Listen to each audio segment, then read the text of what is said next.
ద్రౌపదికి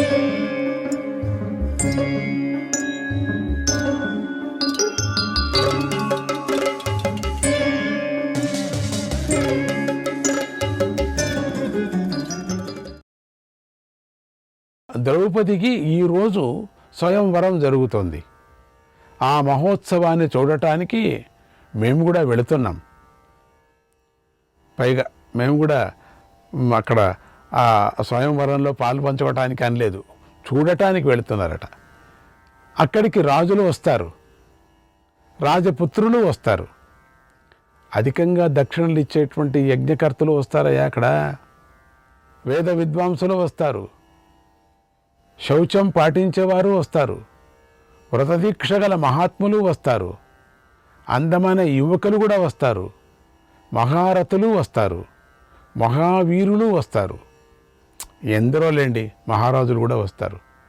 ఆ మంచి సమయంలో వారు విజయం కోసం అనేక రకాల కానుకలు కూడా ఇస్తారయ్యా. అందరూ ఇస్తూ ఉంటారు.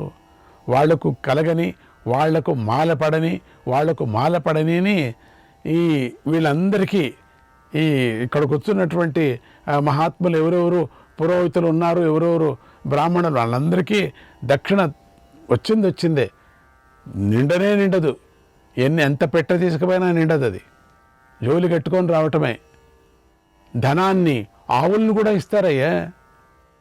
ఆ జతకు భక్ష్యభోజ్యాలను కూడా తినటానికి కూడా ఇస్తారయ్యా, దానం చేస్తారు. మోసుకోరాలేము మనం.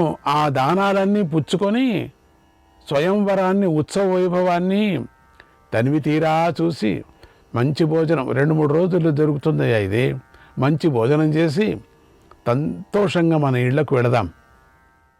అక్కడికి దేశాల నుండి నటులు వస్తారట, వైతాళికులు వస్తారట, నర్తకులు, సూతులు అందరూ వస్తారట, మాగదులు వస్తారట, బలవంతులైనటువంటి యోధులు వస్తారట. ఇదంతా చూసుకోవచ్చు మనం. తెలుసా, పెద్ద స్టేడియం కట్టింటారట. కనుక అక్కడ జరగబోయేటువంటి కార్యక్రమాలన్నీ కూడా చాలా ఆసక్తికరంగా ఉంటాయట. వాటిని మనం చూద్దాం, అనుకూలంగా ఉన్న వాటిని చేద్దాం. మనమంతా అన్నీ చూడలేం మనము. ఎక్కడెక్కడ కాసేపు కూర్చొని చూస్తాం. ఏదేది దానాలు పుచ్చుకోవాలో పుచ్చుకుందాం, దానాలంతా పుచ్చుకుందాము, దానాలకు మాత్రం ఎగిరి పరిగెత్తిపోదాం. తర్వాత అందరం కలిసి తిరిగి వద్దాం. అర్థమైందే? దర్శనీయాంశవ సర్వాన్ దేవరూప నవస్థితాన్ సమీక్ష కృష్ణ వరయేత్ సంగత్యైక తమం వరం సంగత్యైక తమం వరం. మీరు 5గురు దేవతల్లాగా అందంగా ఉన్నారు, ఏంటో చూడటానికి బాగున్నారు. ఒకవేళ ద్రౌపది మిమ్మల్ని అక్కడ చూసి మీలో ఒకరిని తప్పకుండా వరిస్తుంది. ఏమో అట్లే ఉన్నారు మీరు చూడటానికి. అర్జునుడి చేతితో చూపిస్తూ ఇదిగో ఈ నీ తమ్ముడు ఉన్నాడే, ఏం కళగా ఉన్నాడే, అయ్యయ్యయ్యయ్య, తపస్సు వేషం వేసుకున్నారు ఎందుకు? ఎంత కళగా ఉన్నాడయ్యా, అందంగా ఉన్నాడయ్యా, మహావీరుడుగా ఉన్నాడయ్యా, నడుస్తుంటే టీవీగా నడుస్తున్నాడు. ఇట్ నిల్చో ఇతడిని. కనుక ఏమైనా మీరు స్వయంవరానికి మీరేమైనా పంపిస్తే ఖండితంగా ఇతడికే విజయం లభిస్తుంది. చూడటానికి అట్లా మాకే ఒక మాదిరి చూస్తూ ఉంటే మగవాళ్ళు మేమంతా, ఇతడు పెళ్లితో పాటుగా గొప్ప సంపదను కూడా తీసుకొని వస్తాడు అనిపిస్తుంది. చూస్తే అంతా ఈయనే కొట్టేస్తాడు అనిపిస్తుంది. ఇతడే ద్రౌపదిని పెళ్లి చేసుకోవచ్చు అనిపిస్తుంది. అందుకని మేము కొంచెం స్నేహంగా ఉండాలి. మేము ఇప్పుడే ఇతడు మీకు తప్పకుండా సంతోషాన్ని కలిగిస్తాడు అన్నారు విప్రులంతా చేరుకొని. పాండవులు ఆ ఆశీర్వచనాలు విన్నారు. అది ఆశీర్వచనం తమాషగా చెప్పినప్పటికీ కూడా అది ఆశీర్వచనాలే అనుకున్నారు వీళ్ళు. ఇది పరమాత్ముడే పలికిస్తున్నాడని. యుధిష్ఠిరుడు వారితో, బ్రాహ్మణులారా, మీరు చెప్పినట్లుగా మనమందరము కలిసి అక్కడికి వెళదాం, మనమందరూ కలిసి వెళదాం, ఆ కన్య స్వయంవర మహోత్సవాన్ని తిలకిద్దాం, మనమంతా వెళదాం, కూర్చుందాం, తిలకిస్తాం. శ్రీకృష్ణాయ పరమాత్మనే నమః. అందరము కలిసే స్వయంవరానికి వెళదాం అని పాండవులు బ్రాహ్మణులకు చెప్పారు. వారితో కలిసి దక్షిణ పాంచాల దేశానికి బయలుదేరారు. అందరూ వెళుతున్నారు. తర్వాత పాండవులు ఒక ఏకాంత ప్రదేశంలో వ్యాస మహర్షిని దర్శించారు. ఆ మహర్షిని పూజించి ఆయన అనుమతి తీసుకొని ప్రయాణం చేశారు. అందమైన వనాలను, సరస్సులను చూస్తూ అక్కడక్కడ ఆగుతూ నెమ్మదిగా ప్రయాణం కొనసాగించారు. వారు ప్రయాణంలో మంగళకరమైనటువంటి మంత్రాలను చదువుకుంటూ పవిత్రంగా ఉన్నారు. మధురంగా మాట్లాడుకుంటూ పాంచాల దేశానికి వెళ్ళారు. అక్కడ గల కాంపిల్య నగరాన్ని చూశారు. సైన్యాలు ఉండే ప్రదేశాన్ని కూడా చూశారు. ఒక కుమ్మరి ఇంటికి వెళ్ళి నివసించారు. అక్కడ ఉంటూ ఆ కుమ్మరి ఆ ఇంట్లో ఉంటూ భిక్షాటనం చేశారు. ఎన్నో జాగ్రత్తలను తీసుకుంటూ జీవించారు. ఎందుకంటే తెలియకూడదు కదా కౌరవులకి. ఆ వీరులను అక్కడ ఎవరూ గుర్తుపట్టలేదు. ద్రుపద మహారాజుకు మాత్రం ద్రౌపదిని అర్జునుడికిచ్చి పెళ్లి చేయాలని ఉంది, మొదటి నుంచి ఉంది. కానీ దానిని ఆయన పైకి చెప్పలేకపోయాడు. ఎక్కడ వెళ్ళారో ఏమిటో తెలీదు. అయితే ఆయన ఒక ఉపాయాన్ని పన్నాడు. దాన్ని అర్జునుడే ఛేదించగలడు అని నమ్మాడు. అర్జునుడి కోసం వెతుకుతూ వంచటానికి వీలుగాని బలమైన ధనుస్సును వేయించి ఉంచాడు. ఆకాశంలో ఒక కృత్రిమమైనటువంటి యంత్రాన్ని నిర్మించి దానిలో ఛేదించవలసిన లక్ష్యాన్ని ఏర్పాటు చేశాడు పైన. తర్వాత ద్రుపద మహారాజు ఈ ధనస్సును ఎక్కిపెట్టి సిద్ధంగా ఉన్న ఈ బాణాలతో ఆ లక్ష్యాన్ని గురి చూసి కొట్టాలి. అలా కొట్టిన వాడికి నా పుత్రిక వరిస్తుంది, రిఫ్లెక్షన్లో కొట్టాలి అంతే అని స్వయంవరాన్ని ప్రకటించాడు. ఎవరి చేత అవుతుంది అది? రాజులందరూ స్వయంవర సభకు చేరుకున్నారు. విందులు విశేషాలు చూశారు కానీ అసలు దాని తట్టే చూడలేదు ఎవరు. అది అక్కడే అవుతుంది అనుకో. విశేషాలు చూశారు, లక్షణంగా భోజనాలు అవి ఇవేం జరుగుతున్నాయి, అన్నీ ఏర్పాట్లు చేశారు. విడిది రూములు ఏర్పాటు చేశారు, వాళ్ళకి కావలసిన స్నాన గదులు ఏర్పాటు చేశారు, మిగతావన్నీ చేశారు. కానీ ఆ మధ్యలో ఉండేది మాత్రం ఎవరు చూడటం లేదు సరిగా. ఎందుకు చూసేం ప్రయోజనం అని అక్కడికి ఋషులు మహాత్ములు కూడా వచ్చారు. దుర్యోధనుడి వెంట కర్ణుడు వచ్చాడు. అబ్బో, కర్ణుడి వెనక కౌరవులు వచ్చారు. మహానుభావులైనటువంటి విప్రులు, పండితులు అనేక దేశాల నుండి వచ్చారు. జిగి ఆడుతున్నది ఆ స్టేడియం. ద్రుపదుడు వచ్చిన వారిని అందరినీ తగిన విధంగా ఏదో గౌరవించాడు. ఎంత ఆ రష్లో ఎట్లా అవుతుందిలేండి, ఏదో గౌరవించాడు. ప్రజలు ఆసనాలపై అంతా కూర్చున్నారు. ఎవరెవరికి కావలసినటువంటి ఫస్ట్ క్లాస్, సెకండ్ క్లాస్ అని కూర్చున్నారు. స్వయంవర మంటపం నగరానికి ఈశాన్య భాగంలో ఉంది. సామంతలుగా ఉన్నటువంటి మంచి ప్రదేశంలో నిర్మించబడి ఉంది. సామంతులకు ఉన్నటువంటి వాళ్ళకి సమతలంగా ఉన్నటువంటి సామంతులకి నిర్మించబడింది. వేరే సామంత రాజులకంతా దిట్టమైన ప్రదేశంగా ఉంది. దాని చుట్టూ ఎన్నో భవనాలు ఆవరించబడ్డాయి. వాళ్ళందరికీ ఆ స్వయంవర మంటపంలో రాజులందరూ కూర్చొని ఉన్నారు. పెద్ద మంటపం. ఆ స్వయంవర మంటప ప్రాకారం చక్కగా అలంకరించబడి ఉంది.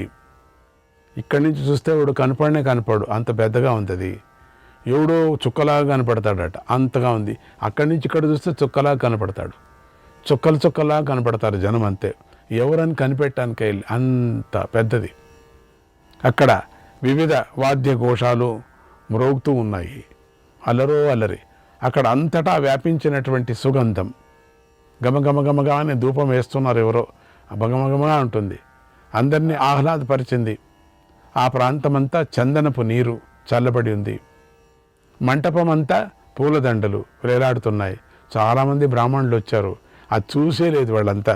చూసి వాళ్ళ ఆ టవల్స్కి అంతా రుద్దుకుంటున్నారట ఆ సుగంధ ద్రవ్యాలు ఇంటికి తీసుకుపోవటానికి కోసం. చూడండి ఎట్లుందో. కొంతమంది కనుక పొర్లాడారట. అట్లే 4 రోజులు స్నానం చేయకూడదు అనుకున్నారట, అంత వాసనగా ఉందట. సభాస్థలానికి 4 వైపులా ఎత్తైన సౌధాలు నిర్మించారు. వాటిలో మణిరత్న దీపాలు ఉంచారు. ఆ భవనాల్లో బంగారపు వలలు గల తెరలు కట్టబడి ఉన్నాయి, అన్ని బంగారు తెరలు. నేలపైన గోడలపైన మణులు పొదగబడి ఉన్నాయి. చూశారు, పీకి చూశారు, కానీ అది రావటం లేదు ఒకటి కూడా.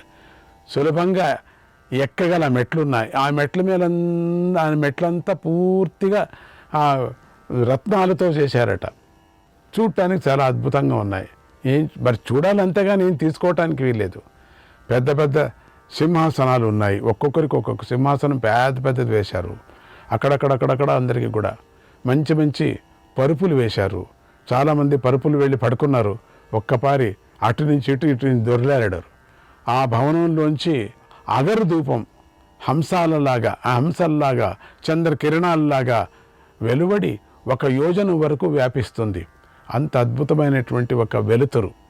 రావటానికి పోవటానికి అనుకూలంగా ఉండేటట్లు అనేక ద్వారాలు, ఉండకపోతే ఎట్లా, ద్వారాలంతా నిర్మించారు. చాలా చక్కని సౌకర్యాలతో ఎత్తైన భవనాలు శోభిస్తున్నాయి. ఎక్కడ చూసిన ఆనందం, చెప్పటానికి వీల్లేండి.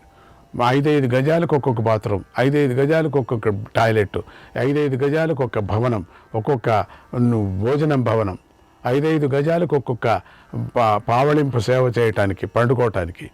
ఆయాసంగా ఉంటే వెళ్ళి పడుకోవచ్చు అంతే. వాటిలో ఏర్పాటు చేయబడినటువంటి రకరకాల ఆసనాలు చక్కగా అలంకరించుకున్నటువంటి రాజులు పోటీ పడుతూ కూర్చున్నారు. ఎంతమంది రాజులు ఉన్నారు, ఏం కథ! ఎంతమంది బ్రాహ్మణులు ఉన్నారు. ఇక్కడ బ్రాహ్మణులు కూడా ఆ స్వయంవరానికి వచ్చారేమో అనిపించేటట్టుకున్నాడు. అక్కడ బలవంతులైనటువంటి రాజులు కూర్చున్నారు, ధనవంతులు కూర్చున్నారు, శెట్టివాళ్ళు చాలామంది వచ్చారు, చాలా సేట్లు వాళ్ళు వచ్చారు, చాలామంది, ఒక్కరు కాదులేండి. దయగలవారు, విప్రభక్తులు, ప్రజలను రక్షించేవాళ్ళు అయినటువంటి రాజులకు అందరూ ఒక్కొక్కరు ఒక్కొక్క విధంగా పీడించేవాళ్ళు, రక్షించేవాళ్ళు, భక్షించేవాళ్ళు అందరూ కూర్చున్నారు. అందరూ ఈ ద్రౌపదిని తీసుకువెళ్ళాలని దృష్టి ఎవరికీ లేదు. అక్కడ వైభవం చూసి భోంచేయాలని అందరికీ, భోజనాల కోసం అందరూ వచ్చారు. 3-4 రోజులు భోజనం దొరుకుతుంది. ఎక్కడ వేరే చోటుకు వెళ్ళాల్సిన పని లేదు, బాత్రూమ్ పక్కలో ఉంటాయి, అందుకని యోచన లేదు. పవళింపడానికి పెద్ద పెద్ద పరుపులు ఉంటాయి, సుగంధం వాసన ఆనందంగా చెవులకు ఇంపుగా ఏదో వినపడుతూ ఉంటుంది. 3-4 రోజులు హాయిగా ఉండొచ్చు, అందుకని వచ్చారు అందరూ. సభ మార్వాడీసు కూడా చాలా వచ్చారు, చెప్పలేనంత వాళ్ళు అంతా వచ్చారు. శుభకర్మలు చేసేవారు, పుణ్యకర్మలు చేసేవారు, సకల లోకాలకు ప్రియులైన వారైనటువంటి రాజులు కూర్చున్నారు అక్కడ. చాలా చాలా చాలా వెరైటీస్ రాజులు. ప్రజలు ద్రౌపదీదేవిని చూడాలని ఎత్తైన ఆసనాల మీద కూర్చున్నారు. కొంతమంది మాత్రం చాలా పెద్ద ఎత్తైన ఆసనాలు ముందుగానే రిజర్వ్ చేసుకొని పెట్టుకున్నారు. ఎవరినో ద్రుపది రాజును అడిగి ఏమో తాపత్రయం పడ్డారు, మొత్తానికి పైన కూర్చున్నారు. ఇలా అద్భుతంగా ఉన్నటువంటి పాంచాల రాజ్యం వైభవాన్ని పాండవులు చూస్తూ బ్రాహ్మణులతో కలిసి కూర్చున్నారు. వాళ్ళు బ్రాహ్మణుల వేషంతో ఉన్నారు కదా, పాపం తాపసి బ్రాహ్మణ వేషంతో ఉన్నారు. బ్రాహ్మణులు ఎక్కడ కూర్చుంటారు అక్కడ కూర్చున్నారు. ఆ బ్రాహ్మణులంతా అడిగారు, ఇంత పెద్దగా ఉన్నారు, ఇంత పొడుగుగా ఉన్నారు, ఏంటిది మాతో కూర్చుంటే మాకేదో అవమానంగా ఉన్నట్టుంది, భిక్షమంతా మీకే వచ్చినట్టు ఉంటుంది, కొంచెం దూరం కూర్చోండి అన్నారట. సరేలేని దూరం కూర్చున్నారు. ఆ నగరంలో అనేక రోజుల నుండి ప్రజలు గుంపులుగా వస్తున్నారు. నటులు, నర్తకులు తమ కళలను ప్రదర్శించి వాళ్ళ లారీలతో, వాళ్ళ బండ్లతో, వాళ్ళ రైళ్లతో ఇవంతా వచ్చేవాళ్ళు. వచ్చింది చేరుకుంటున్నారు, అందరూ చేరటమే పని. ఇంకేమీ అక్కడ అయిపోతున్నది స్వయంవరం అయిపోతుంది రోజు కూడా దిగారట జనం, ఇంకా వచ్చేవాళ్ళేట. తమ కళలను ప్రదర్శించడానికి వచ్చారు. అందరికీ అంటే అక్కడ కొంతమంది ఆడుతుంటారు, ఇక్కడ కొంతమంది ఆడుతుంటారు, ఇక్కడ కొంతమంది. దేన్ని చూసేది ఈ రాజులు రావటం, బ్రాహ్మణుల దగ్గర వెళ్ళి దక్షిణ వేసేది, అన్నీ ఒకే చోట జరుగుతున్నాయి. ఇలా అక్కడ సమాజంలోని వారందరూ చేరి ఉన్నారు. అందరూ చేరిపోయారు. 16వ రోజు అంటే 16 రోజులు పోయి నేను వారం అనుకున్నాను, తప్పు 16 రోజులు. 16 రోజులు అంటే ఇంకేమిటండి, అన్నీ మర్చిపోవచ్చు. 16వ రోజు ప్రవేశించింది. ఆ రోజే ముఖ్యమైన రోజు. ఆ రోజే ద్రౌపదికి స్వయంవరం. అందరికీ అగ్నిలో పుట్టిందంట ఆ ద్రౌపది, చూడాలా ద్రౌపది ఎట్లా ఉంటుందో అని అందరికీ ఆశ. ఆ రోజున ద్రౌపదీదేవి దేవి అనాల్సిందే, ఆవిడ అగ్నిపులు పుట్టింది కాబట్టి. వరమాల పట్టుకొని స్వయంవర మంటపంలోకి అడుగుపెట్టింది. ఆవిడ ఒక చుట్టు చుట్టాల, అందరికీ ఆశ ఒక చుట్టు తమ దగ్గరికి వస్తుంది కదా అని. అందరూ మెడలంతా పెడుగు చూసుకుంటున్నారట. అంటే ఆవిడ వస్తూ ఉన్నది. ఆవిడ మెల్లగా ఆవిడ నడుచుకొని వచ్చేది ఎంత దూరం అవుతుందో ఏం కథనో. ఇప్పుడు అప్పటి నుంచినే వీళ్ళు పెట్టారు తలకాయలు. ఇక 3వ దాంట్లో 4వ దాంట్లో కూర్చున్న వాళ్ళు కూడా పెట్టుతున్నారు తలకాయలు. ఆవిడ అట్లా తిరిగి రావాల, ఇట్లా 2 ప్రదక్షిణాలు 3 ప్రదక్షిణాలు అట్లా రావాలి. 1 రోజు అవుతుందో 2 రోజులు అవుతుందో తెప్పలేం.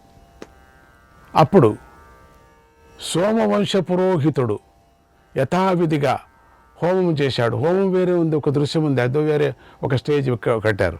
అగ్నిదేవుణ్ణి పూజించాడు. బ్రాహ్మణులు శుభాన్ని పలికారు. వాళ్ళు వేరే బ్రాహ్మణులు, వీరు వేరే బ్రాహ్మణులు. వాళ్ళందరూ అద్భుతంగా, వాళ్ళంతా విచిత్రమైన గుడ్డలతో పట్టు వస్త్రాలతో వచ్చారు. వీళ్ళు ఇక్కడుండే కొంతమంది బ్రాహ్మణులు అనుకున్నారు, ఈ పని మనకు దొక్కపోయా, అప్లికేషన్ వేసి సాలైపోయింది అనుకున్నారు. అంతవరకు మ్రోగుతున్నటువంటి మంగళవాద్య ధ్వనులన్నీ ఒక్కసారిగా ఆగిపోయాయి. అందరికీ ఆశ్చర్యం, మంగళవాద్య ధ్వనులు ఆగుతున్నాయి, అంతా ఆగిపోయాయి. సర్కస్ చేసే వాళ్ళంతా ఆగిపోయారు ఎక్కడికక్కడే. సర్కస్సు పైన ఒక తాడు మీద నిల్చున్నాడు, అట్టే నిల్చున్నాడు. కింద ఒక మంటలో చేయబెట్టినవాడు చేయబెట్టుకునే ఉన్నాడు, వాడు అట్టే నిల్చున్నారు. అదే ఏమేమైందో వాళ్ళకి తాపత్రయం తర్వాత తెలీదు. ద్రౌపదిని చూడటానికి అంత ఆనందంగా ఉన్నారండి, ఏం చెప్పటమండి. ఎప్పటికైనా కనపడుతుంది కదా, ఎందుకు ఈరోజే చూడాలి, ఫస్ట్ కదా, అయ్యో ఫస్ట్ లుక్ ఇది బెస్ట్ లుక్ అన్నారు కదా. స్వయంవర మంటపం అంతా నిశ్శబ్దమైపోయింది. అరుపులు పెరుపులు పెట్రపులు అంతా కుర్రం అని తినేవాళ్ళందరూ చప్పుడు లేకుండా ఊరికే ఉండిపోయాయి. అట్లే నమిలేవాడు అట్లే పట్టుకున్నారు లోపలికి. అంతే ఊపిరి బిగబట్టుకున్నారండి ద్రౌపదిని చూడటానికి. అప్పుడు దృష్టద్యుమ్నుడు ద్రౌపదిని తీసుకొని ముందుగా వస్తున్నాడు. ద్రౌపదిని తీసుకొని వస్తున్నాడు. స్వయంవర మంటపం మధ్యలో నిలబడి ఒక్క రౌండ్ అట్లా వేసింది, మధ్యలో నిలబడి గంభీరంగా స్పష్టంగా అందరికీ అర్థమయ్యేలాగా దృష్టద్యుమ్నుడు ఇలా చెప్పాడు, ఓ మహారాజులారా, నేను చెప్పేది వినండి. ఇదిగో లక్ష్యం, ఇదిగో ధనస్సు, ఇవిగో పదునైన 5 బాణాలు, పైన ఒక యంత్రం ఏర్పాటు చేయబడి ఉంది, దానిలో లక్ష్యాన్ని గురి చూసి కొట్టాలి అన్నాడు. అంతవరకు ఎవరికీ తెలీదు. ఈ అనౌన్స్మెంట్ వింటూనే కొంతమంది ఇట్లా చాచారు కదండి, ఇట్లా పోయాయి లోపలికి వెళ్ళిపోయాయి. లోపల పొంగనూరు ఒక పిల్లి అంటారు దాన్ని, ఆ పొంగనూరు పిల్లి పెట్టుకుంటుందండి లోపలికి, ఇట్లా పెట్టుకుంటుంది. ఇంత పొడవు వచ్చినటువంటి వాళ్ళ యొక్క మెడకాయి ఎక్కడ వెళ్ళి పొంగనూరు పిల్లిలాగా అయిపోయారు. శ్రీకృష్ణాయ పరమాత్మనే నమః.